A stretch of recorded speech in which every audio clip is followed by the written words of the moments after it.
Bienvenue sur Congo Liberty. Nous recevons aujourd'hui M. John Bénin-Zaba, qu'on ne présente plus. M. John Bénin-Zaba, bonjour. Bonjour, M. Mimboua. Alors, je vous invite aujourd'hui parce qu'il y a une réunion des Assises nationales du Congo. Vous nous direz si c'est une assemblée générale extraordinaire ou si c'est une réunion classique et quel est l'ordre du jour de cette grande manifestation que vous préparez. Vous pouvez nous en dire un mot? Écoutez, c'est pour la relance des assises. Déjà, je remercie tous nos amis qui nous suivent et qui nous interpellent de temps en temps, tous ceux qui sont dans cette action, dans tout le combat que nous menons. Je les salue à travers ce média et que je les remercie pour tout ce qu'ils font pour nous. Et je crois que tout s'est fait pour faire avancer le combat. Donc, merci beaucoup. Non, cette réunion, c'est une réunion qui est normalement une réunion de relance. Mais en même temps aussi, nous avons pensé que comme nous avons fait un certain temps, le mandat a été tellement élargi, nous pensons qu'il faut qu'on remette les tabliers pour que on essaie de voir ce qu'il faut faire exactement. C'est un peu remettre en ordre la démocratie. Donc, nous allons faire notre rapport d'activité et je crois que l'Assemblée, ce jour-là, va décider vraiment ce qu'il faut faire. Mais ça, c'est l'ordre du jour que nous avons proposé. Et je crois que tous les membres des assises et les adhérents pourront décider s'il faut faire une réunion extraordinaire, une assemblée extraordinaire où il faut tout changer. Est-ce qu'il faudra donner encore un certain temps pour qu'on puisse préparer cela? Mais nous pensons que au nom de la démocratie, il faut qu'on remette les tabliers. Alors, pour vous, vous êtes en train de nous dire que cette réunion doit ouvrir la voie à un renouvellement des instances et des assises nationales du Congo. Oui, de toutes les façons, parce que déjà au niveau du bureau, tout n'était pas fait. Il fallait encore qu'il y ait d'autres membres parce qu'il y a eu, je crois, une démission. Donc je crois qu'il faut revoir tout ça. Et je crois vraiment que maintenant que le temps nous permet et que les portes des voyages sont assez ouvertes, je crois qu'il faut qu'on redynamise les assises parce que il y a une jeunesse qui est là, qui veut vraiment aussi adhérer pleinement dans les assises. Je crois qu'il faut donner cette occasion pour que tout le monde y trouve et que toutes les voix soient tenues. Vous allez présenter à cette réunion votre bilan d'activité, en tout cas celui de la coordination que vous avez dirigée. En quelques mots, quel est votre bilan à la tête des assises? Écoutez, le bilan, vous savez que si notre mandat était souvent élargi, c'est parce que nous avons eu cette espèce de Covid et puis il y a eu beaucoup de circonstances qui ont fait qu'on ne pouvait pas faire de réunion, on ne pouvait pas avancer parce que sur le plan financier aussi c'était pas assez bon. Et je crois que nous avons pu faire une première réunion en 2020, je crois, début février 2020. Et cette réunion a été une grande réunion où nous avons mis en place une commission pour les prisonniers politiques. Que nous avons pris pour cause de mener ce combat pour la libération des prisonniers politiques. Ensuite, vu les circonstances avec le Covid, nous avons pensé qu'il fallait orienter le combat, la lutte vers le Congo-Brazzaville. Et là, nous nous sommes mis parce qu'il fallait d'abord sensibiliser les gens sur le terrain. Et aujourd'hui, pour ceux qui vont au Congo, ou bien ceux qui sont dans les réseaux sociaux, qu'on constate que les assises sont pleinement au Congo. Et ça, c'est sans gêne. Et tous ceux qui sont très actifs au Congo, ce sont des gens qui ne se gênent pas, qui sont aujourd'hui, qui portent la voix des assises. Donc je crois qu'en grande partie, le gain pour nous, c'est le fait que nous sommes présents au Congo et le fait que nous arrivons à interpeller les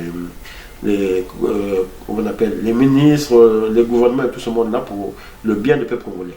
Monsieur John Bénin-Zaba sur Congo Liberty. Alors il y a quelque chose contre laquelle vous luttez, c'est-à-dire le tribalisme, mais on voit bien, on ne va pas se le cacher, que les assises nationales du Congo, quelque part, ont été victimes de ce tribalisme-là, des mauvaises langues disent qu'aux Assises nationales du Congo, il n'y a aucun ressortissant du Nord. Le dernier qui faisait partie des Assises nationales du Congo, c'était le doyen Ota qui nous a quittés l'année dernière.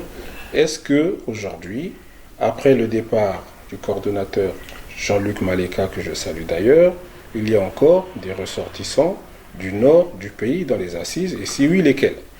Écoutez, moi ça me fait beaucoup rire parce que aujourd'hui, il y a dans les assises, sauf, je dirais, pour moi, il y a plus de 80% des associations sont dans les assises. Ils n'ont jamais démissionné. Vous voyez? Donc, ça, c'est un débat que souvent, c'est les mauvaises langues. Parce que chez nous, on essaie juste de voir à la tête, il y a qui et après, il y a qui. Non, c'est pas ça le problème. Le problème, c'est que nous avons, avec l'expérience, nous avons vu sur la place de Paris, il n'y en a pas beaucoup qui sont prêts aujourd'hui à assumer. Il n'y en a pas beaucoup. Au début, je n'étais pas intéressé, mais j'ai vu comment tout le monde a voulu s'échapper, personne ne voulait prendre la tête. Donc, moi, à ce moment-là, quand j'ai vu les choses se faire, j'ai dit non, je veux le faire. Donc, c'est ça aussi. Il faut que les gens apprennent à se positionner. C'est des risques, mais c'est nécessaire. Parce que dans ce combat que nous menons, on ne peut plus se cacher éternellement. Donc, l'élection est ouverte pour tout le monde. Voyez. Donc, à la fin, dans une élection, si vous retrouvez, je ne sais pas, 2 ou 3 de la même région, mais c'est les mêmes qui sont élus. Voyez. Donc, de ce côté, on peut pas, les gens peuvent dire ce qu'il faut, mais là, par exemple, il y aura une élection. Vous allez voir combien de gens vont se présenter. Hein? Il faut qu'on apprenne à assumer, parce que ce combat que nous menons, c'est des risques que nous prenons tous. Monsieur John Beninzaba sur Congo Liberty. Alors, vous savez, sur Congo Liberty, il n'y a pas de langue de bois. Moi, je vais repréciser ma question. Le coordonnateur Jean-Luc Maleka, à la fin de son mandat, ce qui est normal, a été remplacé par le doyen Baroua, que je salue d'ailleurs. Mais vous savez bien que beaucoup de ressortissants de la partie nord du pays, suite au départ de Jean-Luc Maleka, ne sont plus jamais revenus aux assises. Est-ce que vous avez honte aujourd'hui de dire que les assises ne sont composées que des ressortissants du sud du pays? Je vais vous reprendre de la même manière. Je vous dis simplement que il n'y a eu aucune démission. Vous voyez, même ceux qui sont partis, qui ont créé je crois le CRDC, le CRDC ou je ne sais pas quoi là. Le CRC. Le CRC. Ils n'ont jamais démissionné des assises. Vous voyez, parce que d'un côté, ils savent que le pouvoir viendra de là. C'est peut-être ça. Mais moi, je sais, et tous ces grands-là, c'est des gens qui ne veulent jamais s'engager, qui veulent toujours tirer la machine derrière. Mais je vous dis, et vous pouvez vérifier, il n'y a aucune démission. Donc, ceux que vous avez connus, qui étaient du Nord, que vous ne voyez pas, ils sont toujours là. Vous voyez? Donc, il n'y a pas de souci pour ça. Hein? Moi, j'ai des contacts avec beaucoup de gens. Monsieur Ouabari est toujours là. Il y a monsieur au Congo. Donc, monsieur Itoa au Congo est toujours avec nous. Donc, tant d'autres. Mais on ne le voit plus. Non, mais on ne les voit pas parce que aujourd'hui, il y en a qui pensaient. En fait, le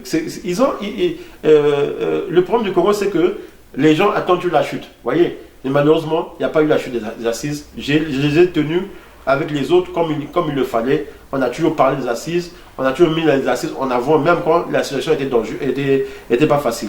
Que ce soit financièrement, on a répondu, les assises n'ont aucune dette, les assises fonctionnent. Vous voyez? Donc, pour ça, moi je connais la mentalité de tous nos grands là. C'est pour ça que je me tourne beaucoup plus vers la jeunesse. C'est beaucoup, non, je vous le dis très sincèrement, beaucoup ont failli et beaucoup ne sont pas des gens qui sont, j'allais dire, qui ont la force. Qui ont la force bien, qui croient à ce combat-là. Hein? Je le dis très sincèrement parce que j'ai vu comment ça se passe.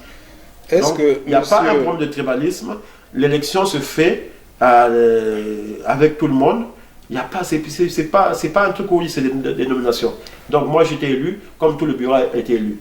Maintenant, s'il y en a d'autres qui ne veulent pas se présenter, nous pensons que nous menons ce combat-là et nous le mènerons toujours. J'ai été aux assises au début, je le serai toujours parce que j'ai toujours eu un rôle, même quand sur le papier, il n'était pas énorme, mais j'étais toujours là.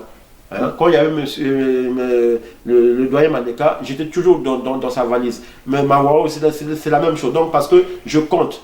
et même après, je serai toujours. Voyez, parce que je crois aux assises. Vous serez toujours là, M. John Belinzaba, je ne vais pas vous accabler, mais...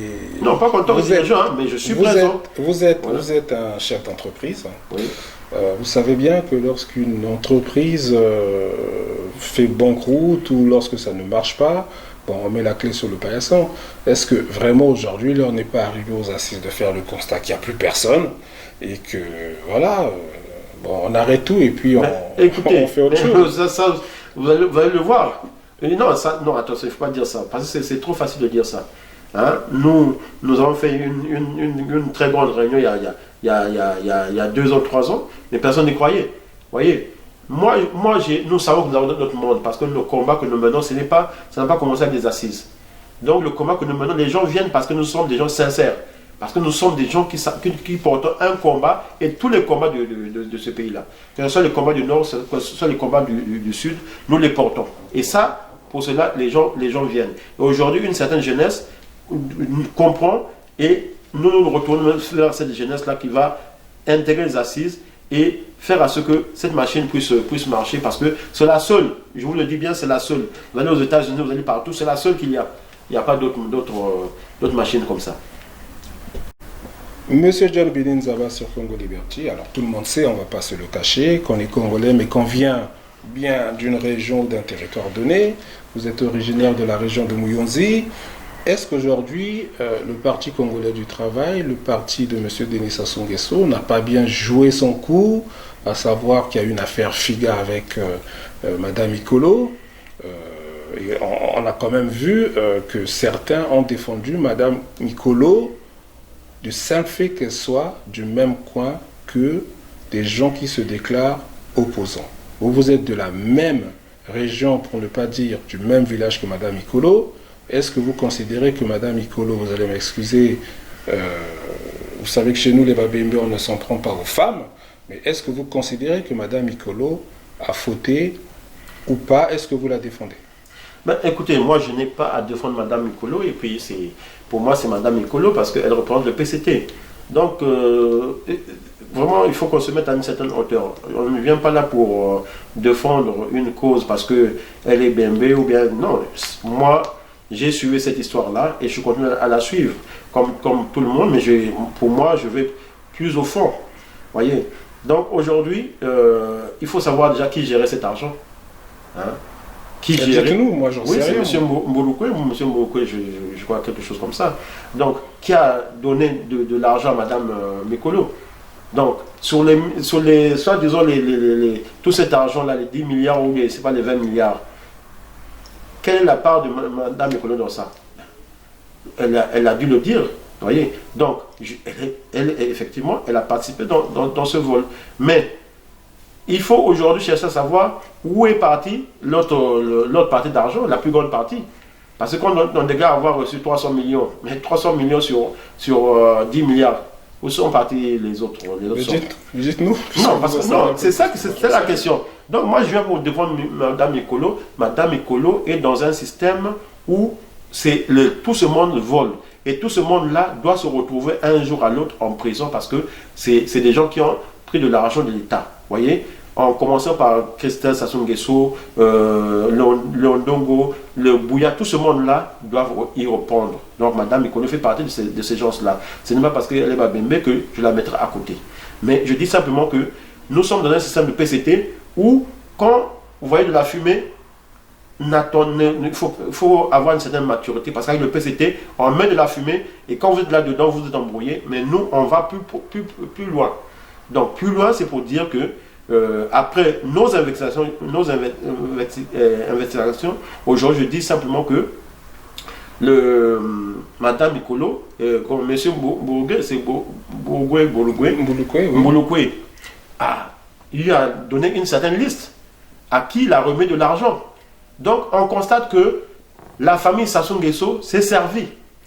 On voit le nom de Mme Sassou Nguesso, on voit le nom de Maurice Nguesso, on voit le nom des enfants de Sassou Nguesso, on voit le nom du président de l'Assemblée nationale, on voit le nom du président du Sénat. Donc c'est pour dire que c'est une affaire que le PCT a mis comme ça parce que en fait il y en a qui n'ont pas eu leur part. Mais nous nous battons pour que tout ce monde-là reprenne un jour. Que ce soit Mikolo, que ce soit les autres, reprendront un jour.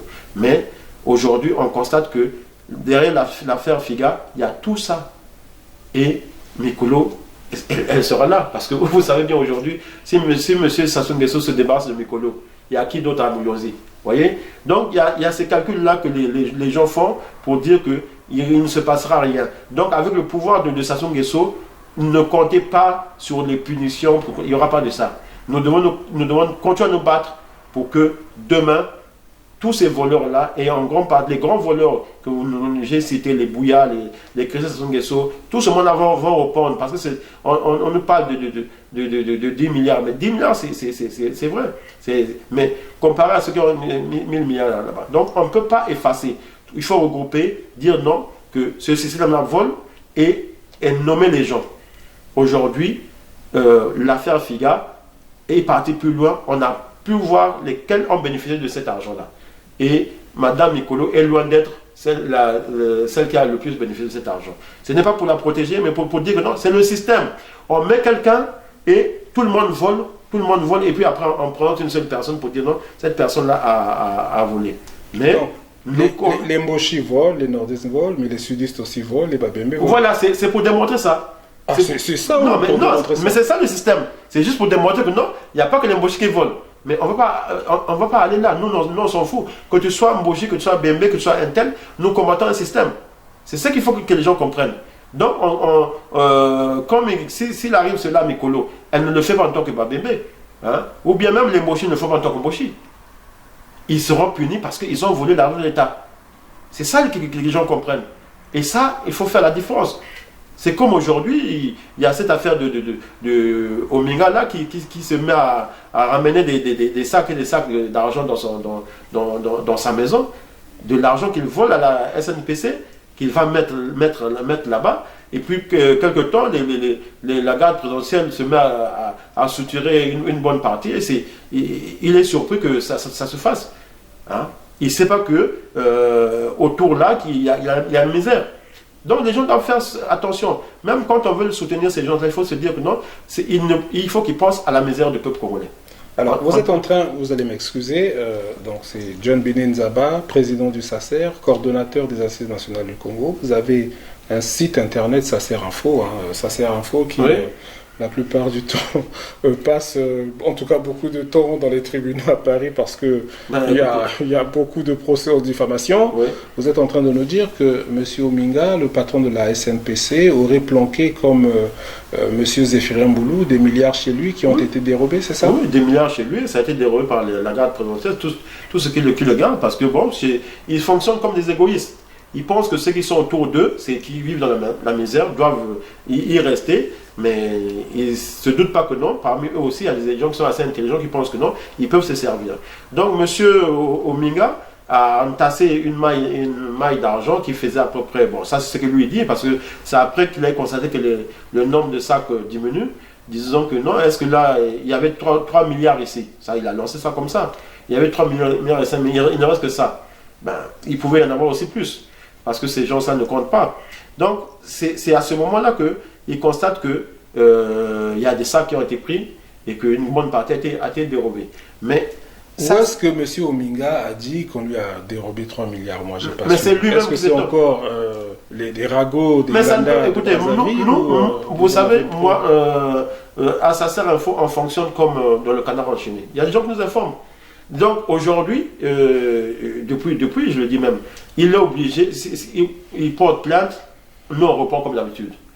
Quand on avait dit que monsieur l'ambassadeur Adada a 800 millions, je ne sais pas quoi, ça a fait du bruit, mais il a été condamné. J'ai gagné le procès. Donc nous savons ce que nous avons nos sources, et ces sources-là sont claires. Voyez. Donc il s'est étonné en lançant qu'il y avait 3 milliards. Il ne reste que ça, donc ça veut dire quelque chose. Voyez. Donc déjà, ce n'est pas normal. Et nous savons, tous les Congolais savent qu'ils volent plus que ça. Ils volent plus que ça. Voyez. Donc, on ne peut pas tolérer cela. Hein? Ni pour un Babembe, ni pour un Sondi, ni pour un Laré, ni pour un Moshi. Voyez. Parce que c'est le Congo. Est-ce que M. Ominga a pris contact avec vous pour vous expliquer? Est-ce que vous, à Sacer Info, vous prenez le temps de vérifier l'information? Est-ce que vous avez appelé M. Ominga, par exemple? Mais écoutez, on n'a pas besoin d'appeler, mais lui-même, il s'est manifesté, mais pas dans le sens pour de dire que c'est faux. Quand il demande juste de retirer l'article, c'est quoi? Ah, donc on vous a demandé de retirer l'article? Non, mais en échange de quelque chose, mais on ne peut pas le faire. Et on vous a proposé combien? Non. Moi, déjà, dès qu'on parle comme ça, nous dès qu'on met quelque chose sur le site, c'est pour que la personne soit, si elle n'est pas d'accord, qu'elle porte plainte, et nous aussi on assume, on va. C'est comme ça que c'est pour ça que je me retrouve. Mais chaque homme a un prix. Pardon? Chaque homme a un prix. Non. Vous savez, aujourd'hui, on ne peut pas blaguer l'argent des Congolais. Sinon, je serais peut-être le plus riche. Parce que j'ai attaqué tout ce monde-là. Et s'il fallait prendre même 100 euros, 100 000 par là, j'aurais aussi pu prendre. Mais je ne suis pas là, j'ai ma dignité parce que le Congo de demain, je pense que nous ferons partie du Congo de demain. Et ce Congo de demain-là, il faut, toutes ces manières-là, tout ce qui se passe là sera banni. Donc aujourd'hui, qu'on ne pense pas qu'on peut nous acheter, et je l'ai toujours dit dans toute situation, on ne peut pas nous acheter pour quoi que ce soit, parce que nous pensons que c'est l'argent des Congolais, ils souffrent de ça, et on ne peut pas tolérer. Monsieur John Benin, ça va sur Congo Liberty. Est-ce que finalement, depuis le temps que vous appelez ou à l'insurrection, la révolte, rien ne se passe finalement, le chien aboie, la caravane passe, disent les gens du PCT. Est-ce qu'il n'est pas mieux pour vous de vous préparer par exemple à l'élection présidentielle prochaine, si vous êtes candidat, pour croiser le fer contre M. Denis Sassou Nguesso ou un des candidats du PCT? Est-ce qu'il n'est pas mieux que finalement vous mettiez vos pieds dans l'arène? Mais écoutez, nous sommes dans une démarche qui va faire à ce que si une élection présidentielle, on arrive à imposer à ces dictateurs-là une élection présidentielle qui est correcte, je crois qu'il n'y a pas de gêne. Donc aujourd'hui, nous travaillons pour cela et nous croyons que demain, nous allons faire à ce qu'il y ait une vraie élection libre et juste, que nous soyons soutenus par nos partenaires européens, nos partenaires des États-Unis. Donc nous allons travailler dans ça pour que on donne une chance au Congo. Pas pour que M. Sassou Nguesso se retrouve là et puis va dans prend un autre mandat. Parce que nous préparons aujourd'hui à ce que le peuple, ce peuple-là que tant redouté, tant aimé, nous devons le mettre dans une responsabilité parce que nous voulions à ce qu'il y ait des élections présidentielles justes, libres. Voilà, c'est cela. Donc, ce n'est pas obligatoire en 2026. Nous allons avoir cette force-là pour en décider et en déterminer les lieux et quand pour les élections. Donc, nous travaillons et je crois que tous nos amis doivent comprendre que nous devons mettre cette machine-là en marche. Il y a une machine de sanctions parce que tous ceux qui ont volé, tous ceux qui sont dans certains dossiers ne doivent pas participer à des élections présidentielles. Donc, je crois que ce travail, nous l'avons mené et aujourd'hui, je crois que ce qu'il ressort nous conduit et nous fait espérer à ce que nous puissions pousser ce pouvoir-là de cette manière-là. Monsieur John Binit, nous arrivons au terme de notre émission. Est-ce que vous avez un mot à rajouter? Écoutez, le mot à rajouter, c'est le mot de la fin comme d'habitude. Merci beaucoup. Donc, je remercie tous nos compatriotes du Congo-Brazzaville, tous nos compatriotes qui sont à Brazzaville, Pointe-Noire, Dolisie et partout ailleurs, qui nous accompagnent dans ce combat, qui sont aujourd'hui au chaud.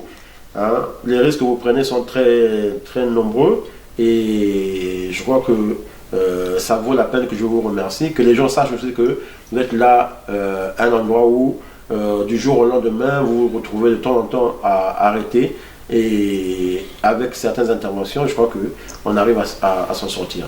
Merci à tout ce monde-là, merci à tous nos amis de Paris.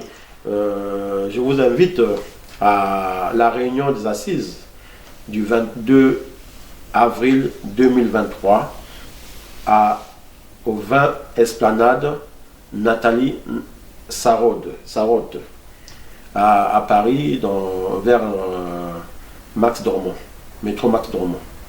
Donc je crois que tous ensemble nous allons pousser, voir ce qu'il faut faire pour les assises, voir ce qu'il faut faire pour ce combat. Donc merci à tous qui ont contribuent, qui de temps en temps mettent la main dans leur poche pour que nous puissions avancer le combat.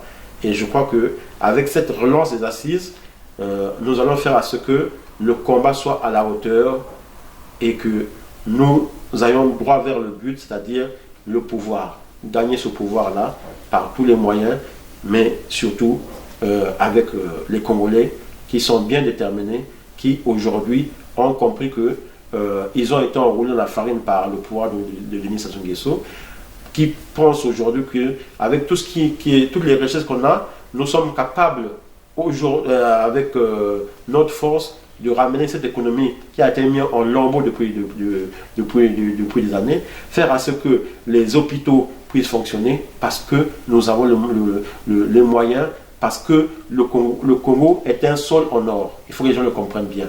Nous ne sommes pas pauvres et nous allons mettre cette richesse à la disposition des Congolais qui doivent créer des sociétés, qui doivent créer des entreprises, on doit faire à ce que les personnes âgées puissent avoir soient occupées normalement, qu'ils aient des subventions, qu'ils aient de l'argent qui leur revienne pour passer leur troisième âge dans les meilleures conditions.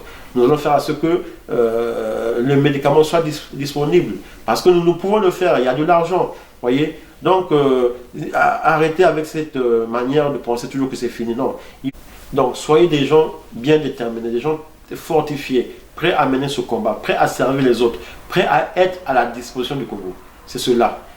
Ce n'est pas en soutenant les voleurs, les assassins, qu'on va représenter. Soyez plus dignes que ça. Ne soyez pas comme tous ceux qui aujourd'hui, pour une petite somme, peuvent se mettre à défendre les voleurs et les assassins. Non. Le Congo est digne. Et tous les Congolais dignes, du nord au sud, de l'est à l'est, sont avec nous. Et aujourd'hui, avec tout ce qui se passe au Congo, je remercie tous ceux qui reviennent, qui nous soutiennent dans ce combat, qui aujourd'hui viennent avec nous parce que, étant avec le dictateur, ils n'ont rien reçu, il n'y a eu que des déceptions. Donc, je les encourage pour dire que non, ce n'est pas fini. Le combat, nous allons le gagner. Et ensemble, nous allons faire de ce Congo, j'allais dire une petite Suisse, mais je dirais un grand Congo où les gens se retrouvent, où les Congolais vont tenir leur économie, où les Congolais vont se retrouver dans chaque région. On l'a toujours dit, il y aura de l'argent à la disposition et des formations pour tout ce qu'il faut, parce que nous allons faire à ce que les Congolais soient formés dans les métiers, soient formés à entreprendre, soient vraiment formés et mis à la disposition de chaque région. Je crois que tout ce programme, c'est les programmes des assises que nous avons mis en place, que nous avons déballé depuis des années.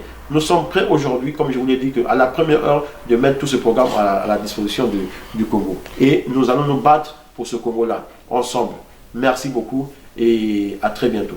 Merci beaucoup, M. John Binenzaba. On vous dit à très bientôt. Vous êtes ici sur le plateau de Congo Liberty, mais vous êtes chez vous. Vous venez quand vous le souhaitez. Nous remercions également tous les téléspectateurs qui sont toujours plus nombreux sur Congo Liberty. À très bientôt. Merci beaucoup et courage à vous. Merci.